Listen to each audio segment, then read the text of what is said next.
અને સોનું જ માત્ર મળતું હતું, ત્યારે તેની આત્મા નિરાશ થઈ ગઈ. કર્ણએ આ બાબતમાં ઇન્દ્રદેવને પ્રશ્ન પૂછ્યો કે મને અસલી ભોજન શા માટે નથી મળતું.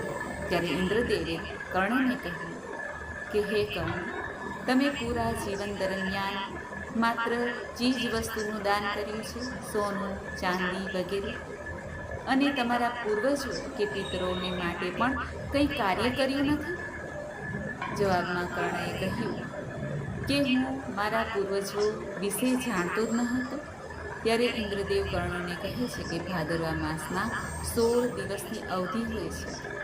તે દરમિયાન તમે પૃથ્વી પર જાઓ અને ત્યાં જઈને પિતરોના માટે શ્રાદ્ધ કર્મ કરો, દાન પુણ્ય કરો, અન્નદાન કરો, જલદાન કરો અને પછી પાછા આવો, જેથી તમને અહીં ભોજન પ્રાપ્ત થશે.